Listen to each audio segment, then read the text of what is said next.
Bonjour Stéphane, Bonjour Laurie, comment vas-tu aujourd'hui? parfaitement bien et toi? Ça va très bien aussi. Donc aujourd'hui, c'est une vidéo qui va parler, on a déjà parlé un petit peu dans les vidéos précédentes, de l'ego ou du mental, qui est très présent dans nos vies et ce depuis le plus jeune âge. Donc tu vas nous parler un petit peu de comment ça se construit ou comment se développe ce mental. Oui, ça me semblait important d'aborder ce sujet parce que en fait, c'est notre mental qui nous pose des problèmes.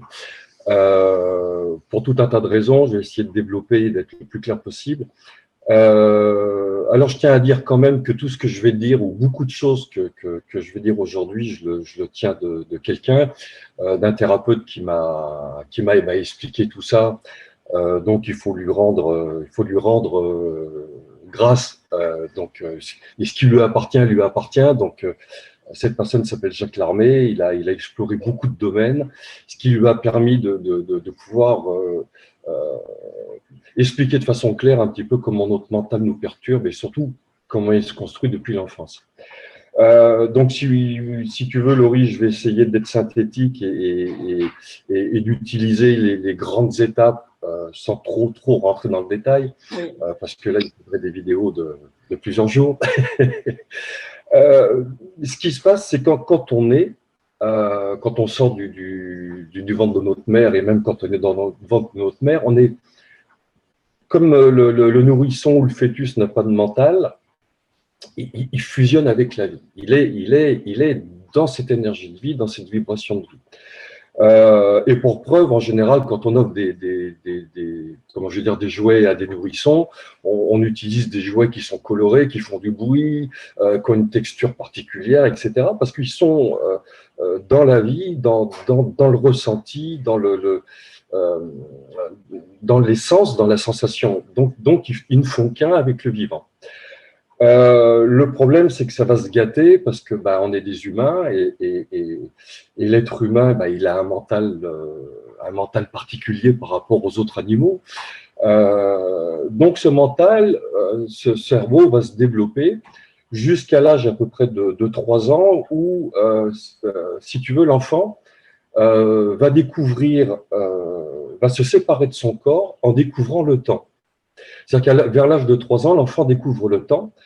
Donc, du coup, il découvre la mort, parce que c'est indissociable, euh, et il prend conscience qu'il a un corps. Avant, il n'était que corps.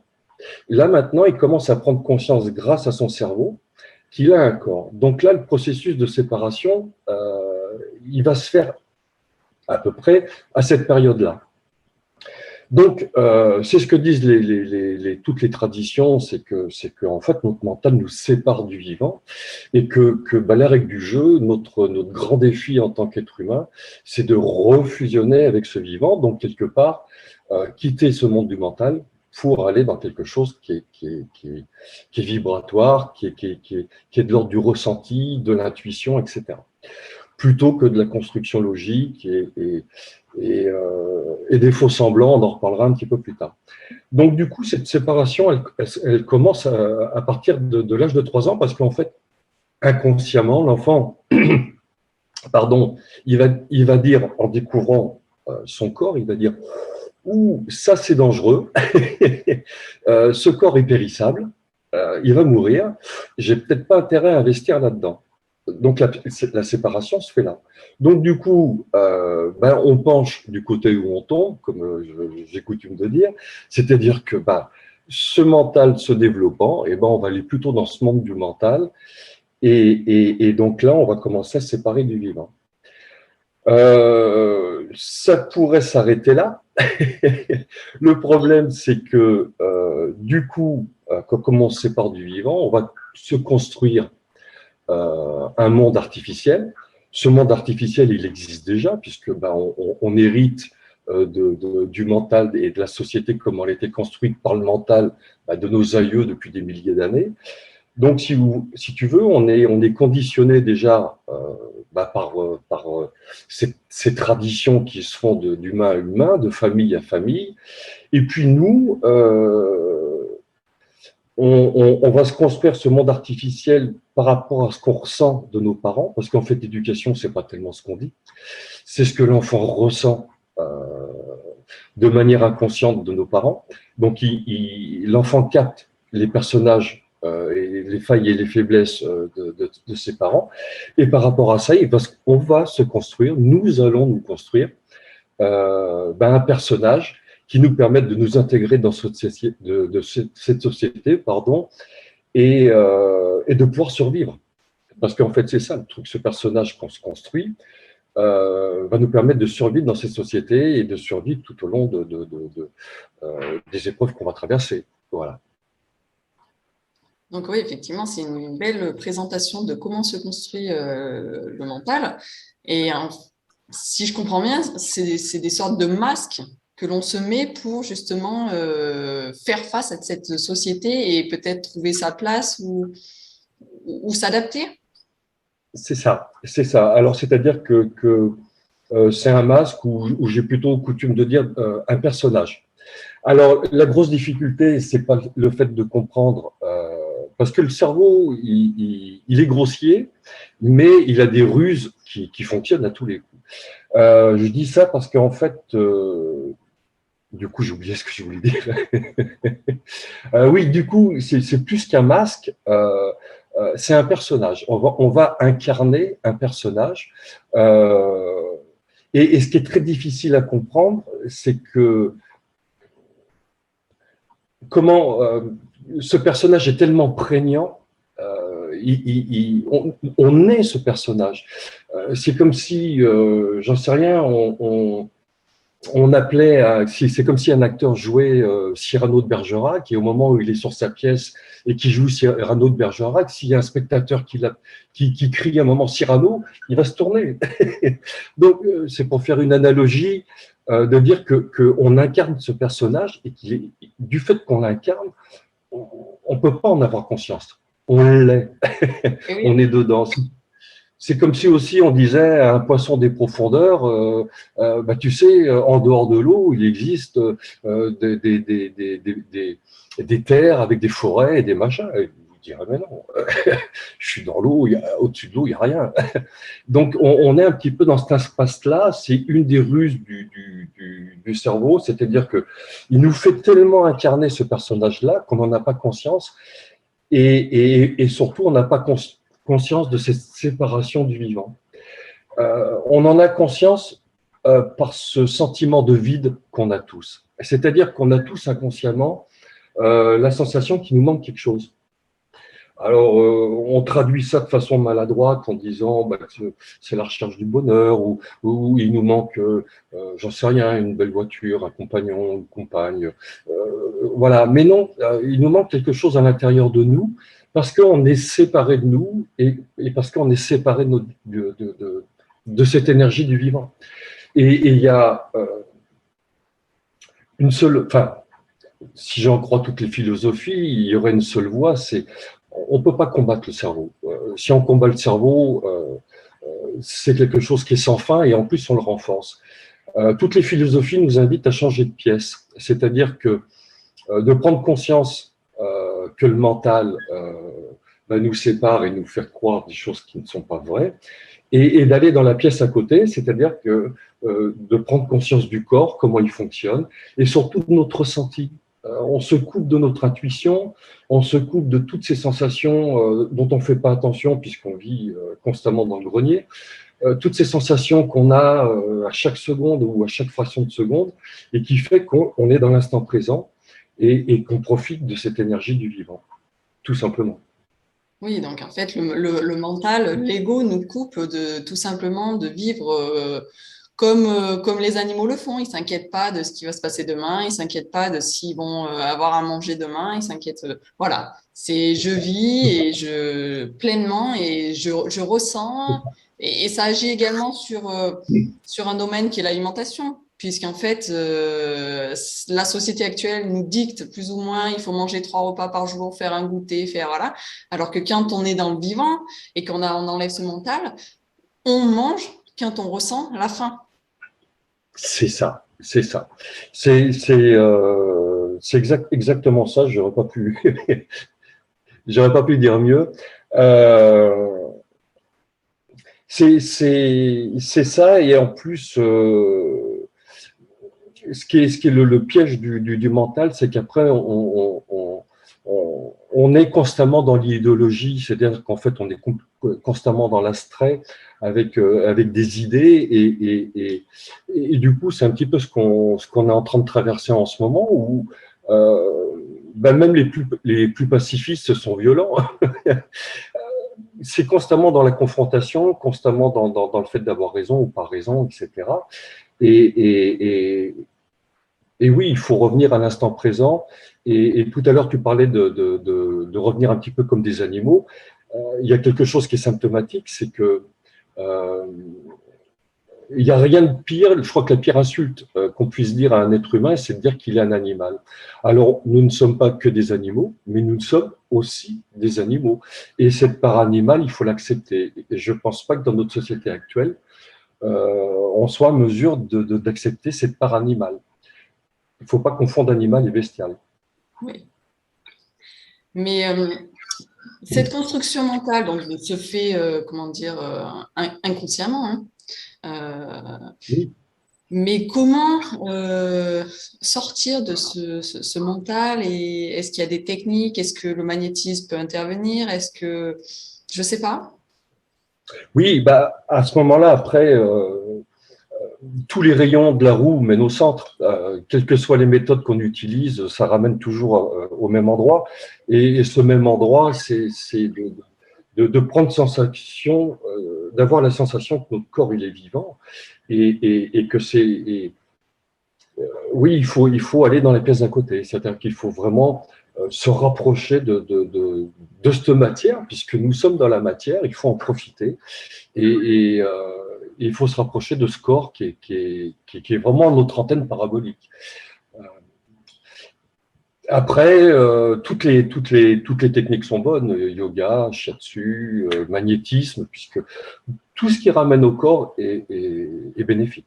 C'est bénéfique. Et je ne sais pas si ça peut expliquer, mais donc la construction du mental, c'est donc, comme tu dis, un personnage qu'on se crée et qu'on incarne depuis le plus jeune âge. Est-ce que c'est lié au fait des 5 blessures de l'âme? La peur de l'abandon, le rejet, et qu'on se Bah, forge une carapace en quelque sorte? oui, c'est-à-dire que du fait qu'on perçoit très tôt, puisqu'on perçoit enfant, du coup, on perçoit le monde par notre mental. Du coup, ça va créer des déséquilibres, puisque ce monde est faux, fonctionne sur des fausses valeurs, et je veux dire, oui, ça va créer des blessures. Et le monde qui nous accueille quand on est enfant, euh, c'est un monde qui est, on va dire, plutôt violent malgré tout, parce que même les pacifistes sont violents. C'est ça qui est phénoménal, c'est qu'en fait que personne n'y échappe quelque part à cette violence, mais pas que physique, elle est verbale, elle est dans le jugement. Je trouve qu'on est dans une société qui juge beaucoup et ce jugement est violent. Donc du coup, oui, le fait qu'on vive dans un monde faux va créer des blessures. Et du coup, par rapport à ces blessures, il va falloir se défendre. Sinon, si on ne se forme pas une carapace dans le monde actuel, même dans le monde d'avant, on meurt.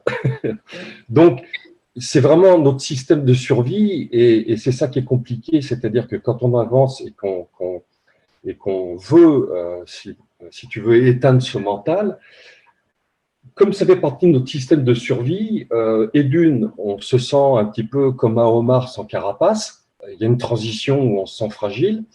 Euh, et puis c'est une mort symbolique. C'est qu'en fait, on a tellement incarné ce personnage-là que le jour où il faut quitter ce personnage, euh, oui, c'est une mort symbolique. Et comme on a très peur de la mort, Et oui. je pense que c'est une des raisons pour laquelle personne s'y fraude trop, quoi. Et Et tu sais quelles sont comment dire, les choses qui nous font prendre conscience de ce mental qui nous dirige, en fait, hein, parce que tant que, je pense, on n'a pas exploré certaines choses, on ne peut pas forcément se rendre compte. C'est ça, on ne se rend pas compte, puisqu'on est en plein dedans, comme un poisson dans la mer, on est en plein dedans. Donc c'est difficile de se rendre compte. Si on disait à un poisson des profondeurs que la mer n'existe pas, il nous rirait au nez. C'est pas le cas, mais euh, c'est très difficile de trouver des exemples. Quelque chose qui pourrait se rapprocher, c'est comme si un enfant naissait dans un jeu vidéo et qu'on lui explique à un moment de sa vie que le jeu vidéo, c'est qu'un jeu vidéo, que ça n'existe pas, que la vraie vie est ailleurs. Je pense que ça serait très difficile à lui de comprendre. C'est très difficile à nous de comprendre que la vie est en dehors de notre mental. C'est quelque chose qui est inimaginable.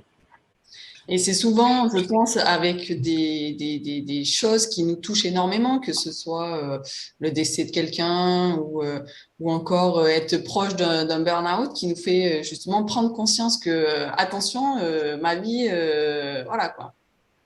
Alors, c'est primordial ce que tu es en train de dire, c'est que du coup, je vais mettre une mesure. J'ai l'impression que, moi, ce que je vois dans mon cabinet, j'ai l'impression que, puis moi aussi, je fonctionne comme ça, donc, c'est qu'une fois qu'on est au pied du mur, qu'on change. C'est-à-dire que tant qu'on a assez d'énergie pour subventionner notre système, parce que de vivre dans le mental et de se protéger constamment et de vivre dans un monde qui est faux, ça nous demande une énergie phénoménale. Donc, tant qu'on a assez d'énergie pour subventionner le système, ça va. Enfin, ça va.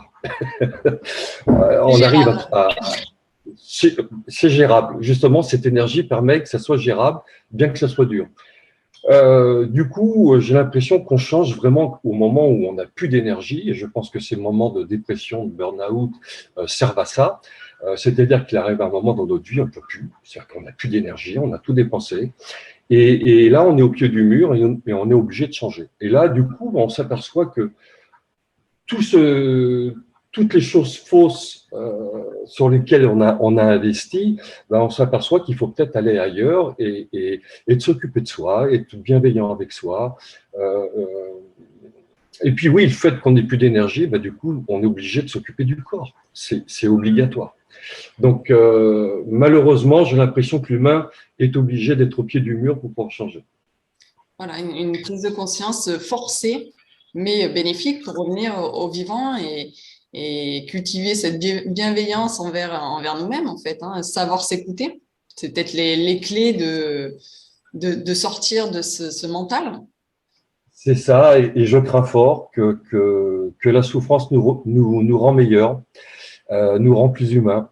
Voilà, il faudra peut-être trouver d'autres chemins que la souffrance, mais la souffrance nous rend plus humains. Bon, ben voilà, on sait comment se construit ce mental très présent et comment pas le déjouer, mais comment avoir des actions qui font que ça, c'est le mental qui dirigeait ma vie, mais maintenant, je veux que ce soit le vivant et je veux que ce soit le ressenti, parce qu'en fait, c'est ça, hein, c'est mener sa vie avec le ressenti. C'est ça, et d'accepter qu'il n'y a aucune loi, aucune règle. Il n'y a aucune loi, aucune règle. Et qu'on est tous uniques, donc ce qui va être, ce qui va parler pour moi ne parlera pas pour toi, et inversement. C'est ça, c'est ça. Et c'est ce qui fait toute la richesse. Ouais, c'est ça. Eh ben, Stéphane, je te remercie beaucoup pour ce sujet qui est fort intéressant et qui permet vraiment de connaître les mécanismes et puis d'en savoir plus, puis pour prendre conscience aussi, parce que c'est vrai qu'on est souvent dans un, comment dire, un fonctionnement effréné qui nous fait que on laisse plus de place au vivant. Donc là, c'est vraiment bénéfique d'avoir ces informations-là. Merci bien, Stéphane. Merci à toi, Laurie. Et puis, on se dit à bientôt pour un nouveau sujet. Eh bien, écoute, à bientôt avec plaisir. À bientôt. Passe une bonne journée. Bonne journée.